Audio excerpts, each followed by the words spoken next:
Welcome back to the channel, or hi if you're new. My name is Levi. In this video, we're going to be going over why you guys should stop wholesaling houses and what a lot of people that are stopping wholesaling houses, what they're actually transitioning to.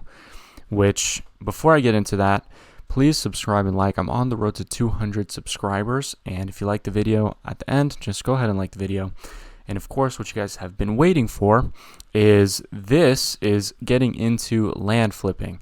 So a lot of people nowadays are stopping whatever they're doing in houses and they are getting into land. So for this specific video, I wanted to be going over specifically wholesaling. So if you are wholesaling houses and you want to get into land flipping, I wanted to really dive into specifically wholesaling or double closing with land. If you guys don't know who I am because you're new to the channel, my name is Levi. I am a land investor. Obviously, I buy and I sell vacant land parcels. This is a little out of my niche, but I think this is an important topic to cover nonetheless. So the main problem with houses, it's really, number one, it's just too much competition. This is the biggest one. Anyone that has tried to cold call or do any sort of outreach to any homeowner knows that if you're reaching out to a homeowner, there's probably like 50 other people that already have in like the past 2 months. So there's just way too much competition. It's super saturated. Anyone that thinks about getting into real estate generally thinks about like wholesaling houses, or if not, like actually getting like a real estate license. If you want to work from home and do real estate, most people think automatically of wholesaling homes and not land. And so, like I said, if you're making an offer to someone, they've probably already heard the same offer like 30 times. So on top of too much competition, house sellers are generally way more emotionally attached to their home than they would be just a piece of land in the middle of nowhere. And this is because, maybe they live there, maybe their grandma had lived there, maybe they have memories, or there's something holding them back because, it's just such an expensive piece of property that it just takes them a long time to make a decision. But all of these things combined makes negotiation slower. It makes it more emotional. And because it's more emotional, it makes it unpredictable. And honestly, someone changing their mind on closing day is way more common in wholesaling homes than it is for wholesaling land. And of course, landowners, half of them haven't visited the property in years, or if you inherited it, some of them have never even seen the property, or they don't even know where it is. And it's just so much easier because a lot of times you don't have these problems up here. And of course, why land? So the main reason that I love land so much is because there's so many niches to choose from. And I'll go ahead and get into these niches a little bit later on in the video. But on top of that, house sellers, they generally expect retailish offers because most of them know really what it's worth. With land, it's a little bit different. A lot of them kind of don't really know what it's worth, and it's super hard to comp land compared to homes. So at the end of the day, you get a lot of people that just don't really know how much they would want for it or anything like that. On top of that, it's minimal due diligence compared to homes. And then for my specific niche, it's easy to generate passive income. So in terms of niches, obviously there's infill, so it's like a vacant lot in an already developed suburban area. So this is something that you're generally going to sell to a builder so they can build a new construction home. And I have right here what I like to call rural infill. This is what I like to do. This is kind of like rural recreational, but I have my own term because I feel like it's a little bit different in my opinion. But basically, it's smaller lots that are in already like subdivided areas that are just kind of in the middle of nowhere, where people would go to generally like go camping or like park their RV to live there. So it's generally in like unrestricted, already subdivided areas. And then you have like rural recreational. So this is just land parcels outside of city limits, generally with no restrictions that people can use for any purpose. So it's kind of like this, but I consider this like maybe 2 acres and up because a lot of the people that teach this go after like 2 acres and up properties. And then of course you have subdivides. So subdivides is obviously like the process of breaking up huge land parcels to smaller tracts. So taking 80 acres and making 8 10-acre tracts. Most of the people on YouTube, they teach the rural recreational strategy. I see a lot of infill as well, but for rural infill and like subdivides, I don't really see this too much. And that's why I think that land is so versatile because there's already not that much competition in the land space. So even for infill and rural recreational, there's not too much competition. But like for these two, there's really like no competition at all, to be honest. So house sellers. So number 2, house sellers expect retailish offers. So every seller thinks any like Zillow's estimate is like the golden truth every time, and that's what it's going to be worth because they don't really know how to comp their property. And so they want like a super high percentage of market value. And so because of this, it's super hard to get any sort of spread on a deal.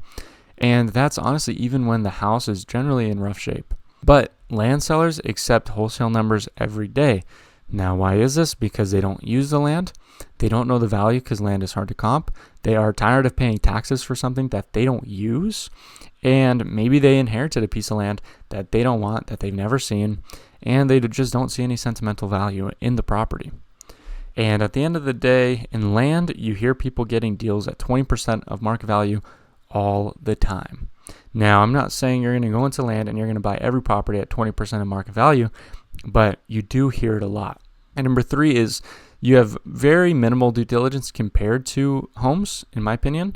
So like for land, all you're really doing is seeing if there's a road, but obviously that's super easy to do. You're just going to turn on a flood zone filter to see what kind of flood zone it's in. You're going to check the zoning, which is generally unrestricted. So that's usually pretty easy to do. You're going to obviously just check the topography of the property. So like its slope, if there's gullies, if there's like creeks, stuff like that, which is again easy to do because you just turn on like a topography filter, slope filter, stuff like that. And then you're going to check utilities. So this is probably like the hardest one in my opinion. But it's really quick. A lot of these, they have their own filters, so it's easy to just turn on the filters and then you can kind of analyze right there. So pretty much, I would say 80% of the time, due diligence can be done remotely for land. Because of that, there aren't extremely long due diligence periods, inspections, or in other words, like a lot of obstacles that can kill your deals before they get done. And then in terms of passive income, you can turn one piece of land into like 36 or 60 months of payments. And it's pretty much like renting, but obviously, there's no repairs to do. And then if your buyer ever defaults, you keep all the payments and the land returns to you. And then of course you can resell it again and again. And just keep in mind, like obviously the longer the contract, the more likely someone is to foreclose. And so the reason that I added this kind of in a wholesaling video is because generally you wholesale for cash, but a lot of times in the middle of nowhere, what you can do is, let's just say hypothetically you're getting a property for like $2,000. Because it's landlocked, the seller knows that, you know that, they know it's pretty much useless, but you find a neighbor that might want it. So let's say you get under contract for like $2,000, and then the neighbor, maybe they don't have that much money. You can turn it into a seller financing contract where you can go and essentially maybe get $2,000 down, which is your original investment, and then you pretty much just get your passive income at that point. So you can kind of orchestrate it like that as well. Now, generally, I do this without landlocked properties generally.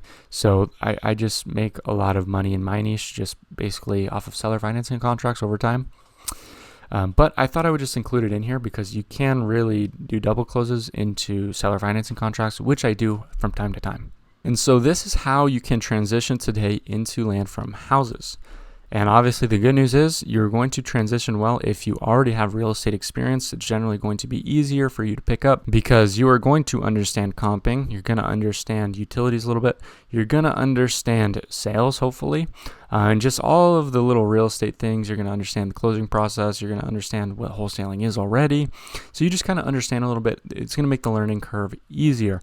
So like, for example, if a basketball player like LeBron James, he goes and plays football, he's probably going to do well just because, just things just translate better into each other. Like sports, if you're in the trades, you're going to be a little bit handy. You're going to pick up other trades a little bit better. So generally, if you're wholesaling homes, you're going to transition well into wholesaling land. And the more good news is you probably already have some softwares that can be applicable for land. So like maybe you have a CRM that you can use land for. Maybe you have a texting automation software that you can use for land. So that's just some other good news if it applies. And my recommendation is just to get the land portal. The land portal is the best land software available in my opinion. Land Insights is good too, but I think the land portal is just unbeatable for what it gives you. And On top of that, you can see that they are really transitioning to become like an all-in-one land platform. So like, for example, you can see how you can already do skip tracing, you can already do exporting, you can already do like market research in the sense where you can see where areas are hotter and have more demand. And they're already implementing like a sort of mail service directly on the land portal just to make things super easy. I would not be surprised if eventually the land portal was like its own CRM at the same time. So that's just kind of what I see going forward. If you'd be interested in land portal, I'll put a affiliate link at the description. I'd appreciate it if you used it, if you find any value from the video. But yeah, guys, that's pretty much it for the video. If you guys like the video, please like the video and subscribe. Again, I'm on the road to 200 subs, so I would appreciate it. And of course, if you guys have any questions, you guys see my socials at the bottom. You guys can DM me on Instagram. I get a lot of DMs. I answer all my DMs, so feel free. And that's pretty much it, guys. I hope you guys have a nice rest of your day, and peace out.